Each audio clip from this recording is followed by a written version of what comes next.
bonne rentrée encore une fois gune yi Abdou Fati la ñuy dalal Chérif secrétaire général bu CELS authentique bokk itam ci waa G7. syndicat des enseignants libres bu Sénégal syndicat authentique Abdou tey nag 8h jot na heure bi normalement ndongo yeeg jàngalekat yi war nañoo dajaloo ca si daara yi laata loolu mbaa amul ay jàngalekat mais moom demul classe wala yorul classe. non syndicat lii doon jàngale. waaw dañ la na yeewi. loolu dafa neex de syndicat loolu kii na de. ci contestation. mais liggéey la après naa ko wax. loolu day gën a wàññi kii bi de gars yi nee nañ jàngalekat yi matuñu. am ñu dispensé. waaw ñu dispensé bariwul. donc vraiment. mais li ma bëgg a laaj moom ba amut ay jàngalekat yu jël gaal yi. waaw moom laa bëggoon ñëw si jàngatu Cissé bi sànq malheureusement am na jàngalekat yu ko def. suñu benn collègue dem na malheureusement ñëwaat bañ ko interpellé mu ne moom il est tenaillé par les prêts et les dettes. heureusement ñëwaat na sax laay wax. kon heureusement waaw li ñu indi la li ñu indi tenaillé par les dettes. am na ñetti prêts depuis 10 ans mu ngi xaar rappelam téléphone am sañu ko ubbi te góor la. waaw dafa ñaan disponibilité dem lu mu am fayee affaire su fa dee problème boobu ñëpp la. maintenant comme si c'est xam nga si c'est li mu wax sànq moo li mu wax sànq moo doy waar nit ñi. est-ce que nit ñu yaree ak nit ñu formaté am na ñoo xam ne ils sont simples d'esprit ak ñoo xam ne amuñu benn capacité bi ba ñun suñu benn collègue Nicolas Mané. semaine passée il y a 2 semaines la suicidé wu parce que tamit toog na di xaar këyitam depuis 10 ans génnul. tenaillé par les dettes salaire bu dul bouger mais ni nga ko waxee sànq nit ñi duñu benn ak nit ñu yaree bref di wax ay fonctionnaires ñooy dem moom su dee ay fonctionnaires ñooy dem nag jàpp ci dara waaw war nañu toog également xoolaat mooy suñu décideurs yi dañu war a gëm seen bopp gëm réew mi dañu gëmul seen bopp gëmuñu réew mi parce que duñ fi fajoo seen jaboot duñ fi jàngee parce que duñ fi muccee du ñu dem vacances fii également suñu réew ba pare également télé yeeg rajo yi du ñu won beneen modèle de société Sénégal de l'apparence am l'avoir du ñu won ay modèles yoo xam ni du ñu modèle ay mbandkat ay fëggantekat kurpeñ ñooy effectivement ay modèles du ñu won menuisier bii xuus mais c'est dommage ñun ñëpp ñoo war a wane nañ ferrailleurs yi waaw heureusement ça commence et c'est très bien je l'ai suivi tout à l'heure société lépp am na ci wàll nag waaw ñëpp ñu voilà duñu stigmatiser xam nga mi ngi wax ni enseignant boo xamee ni il est tenaillé par les prêts bancaires ak yooyu yëpp loolu problème bi xam nga kooku am na liggéey mais kooku li nga sonal peut-être que mooy salaire am su ko jotee loyer ba nga xamee ne 50 000 la waroon fay ci yoon ma ngay fay ña nga ko koy fayee ko 150 000 genre problème yooyu la nguur gi war a régler parce que soo ko mënul dékku da ngay am liggéey mais yaa ngi am salaire boo xamee ni mënul sax fay 1/5 de lay xaar su weer bi deewee. ñu ngi continuer di nax suñu bopp loi buy plafonné loyer di nax suñu bopp. mais loyer bi c'est fou il faut xam ne c'est pas la réalité mais bon. et muy dëgg di sargal di encourager jàngalekat yeeg élèves yëpp di wax ni également pour dem ci sujet bi que jàngalekat yu bari actuellement ils sont enseignants faute de mieux en attendant mieux. faute de mieux par vocation la wala njëkk par vocation la loolu moom mooy kon dañu def xam-xam ci bopp gone yi parce que moom boo ciy dugg da nga ciy ànd ak en tout cas pour la plupart faute de mieux en attendant mieux et vraiment di leen encourager di leen wax ñoom ñëpp malgré leurs soucis suñuy janook xale yi nañu xam ni ce qu'on a de plus cher mooy les enfants là nañu teg soucis yi fële ba génn école bi soo ko def bi nga defee point bi depuis 39 minutes normalement ubbi nañ daara yi est-ce que dal na xel li ngeen déggagum ci terrain bi waaw ubbi nañu daara yi enseignants yi suñu camarades yi dem nañu depuis le 5 def nañu ay retour d'information am nañu si ay input école yu bari yu si bëree bëri directeurs yeeg principaux yeeg proviseurs yi jotaguñu protocole sanitaire bu fondamental révisé. c'est-à-dire. jotaguñu li ñu leen jox pour ñu xam yan mooy geste barrière naka lañ ko réviser. est-ce que dañuy continuer toujours lave-mains est-ce que dañuy continuer gel est-ce que ñëppay sol masque ainsi de suite. donc waroon nañ ko teel a joxe. loolu yéexul. loolu xaw na yéex. loolu moo waroon na jiitu moo tax jàngalekat yu bari tey ak école yu bari surtout banlieue bi. xamuñu distanciation bi lan lañu def contenu bi distanciation. soo yoree classe bu 80 na ngay defee distanciation. reprise mois de juin bi da ngeen a teeloon a wax joxe mot d'ordre seen camarades yi ni lu matul bu leen jàngale est-ce que bii yéen ci lan ngeen nekk tey ci disposition. waaw ñun si disposition d'alerte gouvernement bi amoon nañu ay plage de concertation ñu wax leen ko waxaat ko communauté yi waxaat ko également député yi parce que amoon nañu fa ay représentants mais duñu fi mën école di ubbi ñuy tiital parents yi xale yi toog nañu ay 8 mois duñu fi nekk peut-être di araftu di yokk xar mi karaw. moo tax ni ñu ko mën a defee rek mooy wax nañ ko autorités yi jël seen matukaay wax nañ ko communauté yi association parents d'élèves yi pour ñu jël seen matukaay maintenant le problème est là sunu camarades yi li ñu leen wax rek nañu gérer xool fu mën a nekk ñu def ko fu mu mënul nekk également ñu jël seen disposition école yu bari amul gaanuwaay école yu bari amul ndox donc apparemment on n'a rien appris de cette Covid là or pandémie su amee dañu war a xool ne au-delà de la pandémie yan opportunité la ñuy jox. su ma la déggee kon ubbi tey jàng tey bi ñu doon wax mënul nekk. waaw ubbi tey jàng tey dafay parcellaire rek école yoo xam ni sànq ministre de l'éducation ci kanam dina dem ay Birago Diop ñu defal ko ba mu set ñu télévisé wane ko ainsi de suite ñuy jéem a nax nit ñi or l'information est décloisonnée léegi. nañu wax rek lii am di dem école yi nga xam ne c'est un problème. wax nga donc école yu bari. à part galerie bi ñuy amusé école yi ñar a wane école yu bëree bëri tey du ubbi parce que bàyyuñu ko parce que amul ndox école yu bëree bëri du ubbi parce que tablement yi matul distanciation bi ministre bi ci ñetti école lay dem mooy cours secondaire Birago Diop 8h30 la fay nekk après mu dem CM John Fitzgerald Kennedy ak caserne Samba Diéry Diallo moom génnul sax Colobane mais foofu amul problème gis nga Kennedy démb élèves yi war a dem élèves yi war a dem lycée d'excellence bu Diourbel démb rek ñu ngi fay def examen donc ça veut dire là-bas toutes les dispositions sont prises lépp yemb na donc dafa waroon dem Xurunaar dem par exemple Jaxaay dem cité gendarmerie bu Jaxaay dem ginnaaw Bargny nga xam ne ay centaines d'élèves fa nekk école yi kenn bàyyi ko plafond yee ngi daaru mais mel ni dañoo nekk ci opération communication noonu la réew mi di doxee parce que soo xoolee liñ fi doon junj léegi muy mbirum émigration lu tax bëgguñu ci wax loolu yëpp ci communication la bëgguñu aborder sujet yi leen di déranger. waaw dafa war a dakk moo tax également profiter seen plateau pour wax communauté yi nañ jëlal suñu bopp en charge.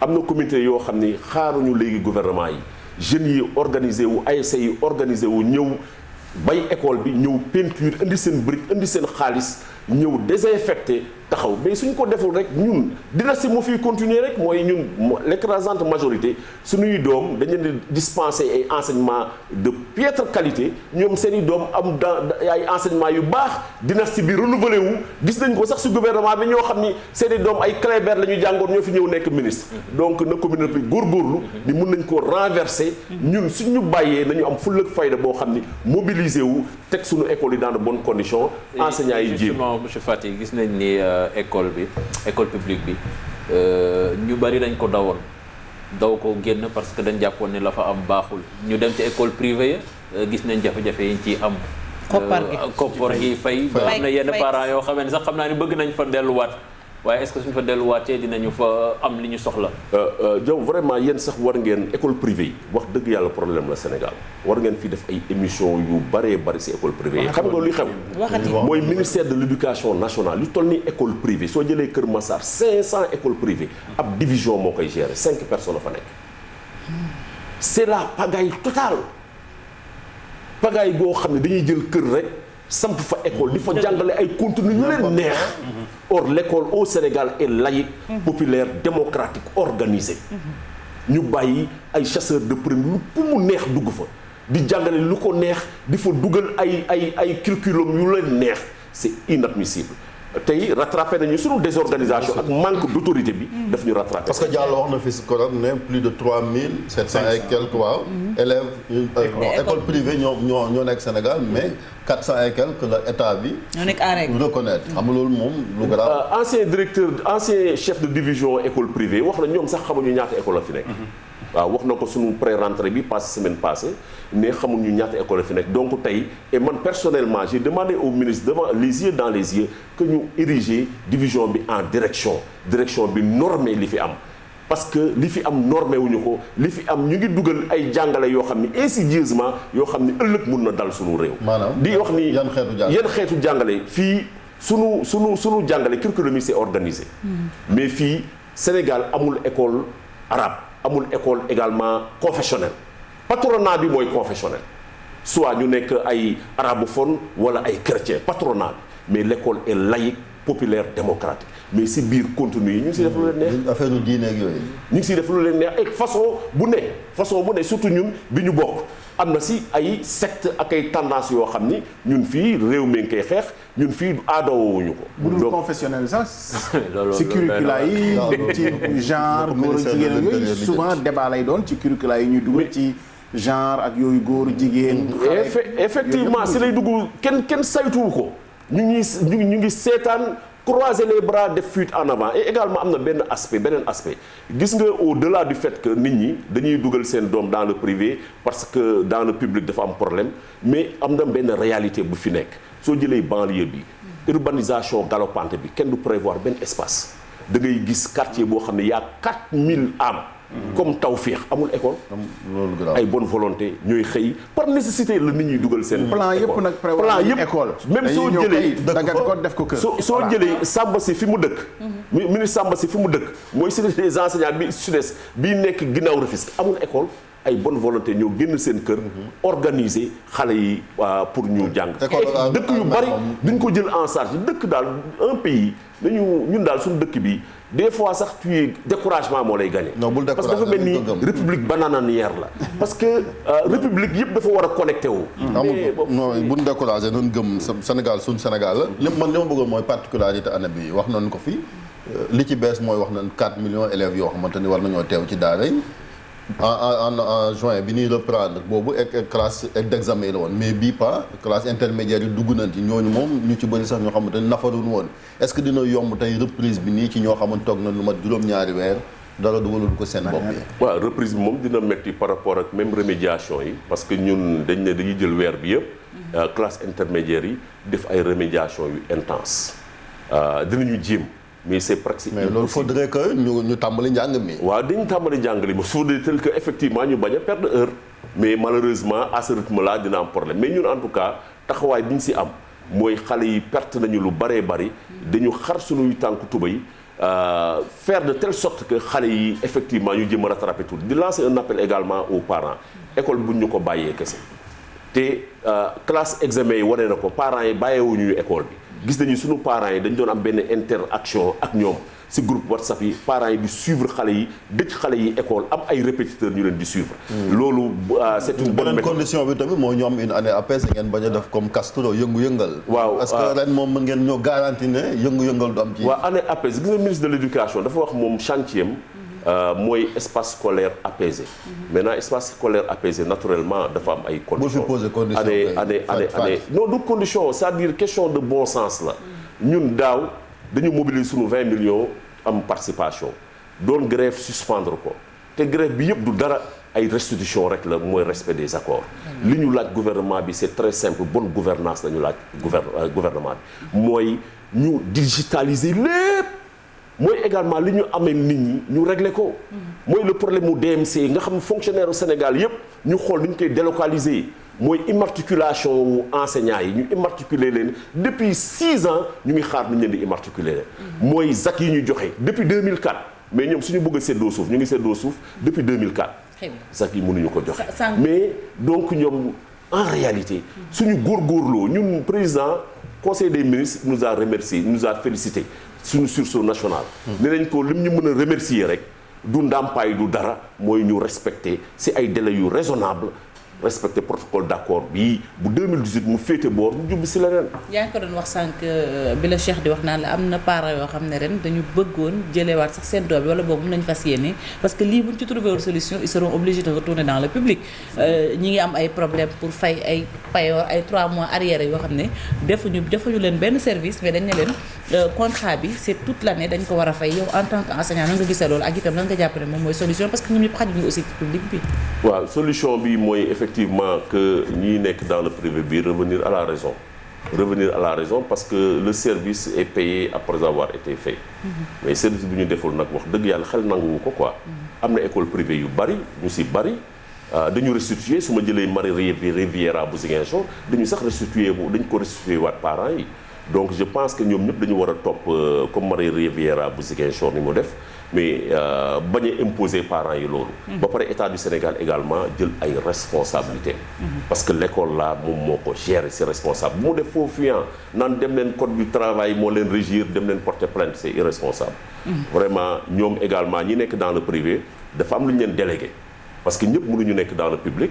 waaye ñu continuer discuter ak état bi organiser ko su ko organiser dina yomb accompagner mais su ko organiser wul du yomb accompagner parce que problème bi yëpp désorganisation bee leen jàpp ñoom mënuñu teg loxo ni école yi am mais suñu si tegoon loxo mu leer nañ école yëpp dañ leen mën a accompagner na leen état bi accompagner ñi yor école privée yi revenir à la raison parents yi indi seen i doom parce que doom yi gosses yi ils ont droit à l'éducation ba pare état bi réorganiser le secteur de l'enseignement. Mais justement nan la ñuy def ba école publique retrouver ses lettres de noblesse sax est-ce que du xanaa yemul rek ci satisfaire seen i doléances? non absolument pas école publique pour mu redorer blason mooy nañu am une école attrayante bañ lii am booru frontière Gambie ak Sénégal xale yi gis ay écoles yu rafet Gambie traverser frontière bi dem di fa jàngee bàyyi école mbaar. mooy nañu fexe ni suñu biir école yi ñu am table banc yu doy classe yu doy gànnuwaay yu baax. abri provisoire yi bëri na de. fexe ni résorber par exemple dans le Bounkiling 30% d'abri provisoire ñu résorber. mais programme zéro abri fu mu toll. programme zéro abri provisoire yi xam nga comme ni ñu koy waxee suñuy taar mooy dafa am ay marché ñu ñëw jox ko ñoo xam ni kenn xamul fu ñu jógee. defar ay classe ba si diggu année scolaire bi ñu daw dem seen yoon. moo am si biir àll bi ay CM ay lycée yu dul jeex. Sénégal def si xaalis bu dul jeex. mais loolu ma jaaxal suñu dem dégg ni ay jamono yu yàgg 40% suñu budget ci éducation lañ ko doon jagleel. mais problème yi. mel ni dara xëy na budget programme bi nga xam ne léegi. xaalis bi dañ koy jox ministère de l'éducation. yenn investissement yi ainsi de suite. xëy na budget programme bi régler problème mu surtout problème mu environnement scolaire mais actuellement xaalis bi ñu si duggul ay milliards mais on l'a perdu je prends l'exemple bu ma visité il y a quelques mois le lycée de Bounkiling lycée boo xam ne ay milliards lañ si def lycée bi réception yi guñu ko karo yee ngi décapé ndox mee ngi dugg fu ne soo demee CM yu bari dafa dem ba si kaw ñu arrêté promoteur ba daw parce que ay complicité ay tappale xaalisu réew mi ay nit toog fee aaki moo ko ñëpp di seetaan mais c'est catastrophique ñun nag ay jàngalekat rek lañu. école bu amul ay toilettes c'est quand même très grave. waaw conditions yi c'est te di féliciter waa Fouta au moins ils ont compris ça.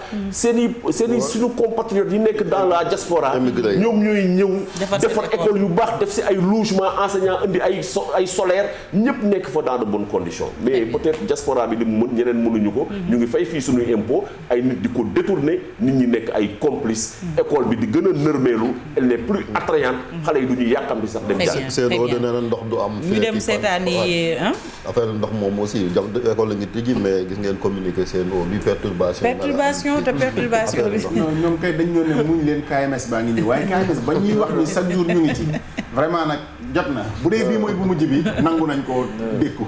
là c'est compliqué ñàkkum ndox bi ja xam nga li. waaw ci école yi c'est très grave. peut-être le Zoro Serigne Mbaye Thiam dina ko régler ñu ngi koy xaar donc le Zoro Serigne Mbaye Thiam bu lancé. non xanaa kay da ngeen doon bàyyi ñëw ba ngeen jóge ba mu leen bàyyi éducation kay war ngeen ko fàtte. réglé woon na problème yi à l'éducation. réglé wul dara au moins dafa gën a exacerbé. bàyyi ma dem allo président su ma ñëwee ngeen jël sa buña ak buña plus ñu dem seetaani allo présidence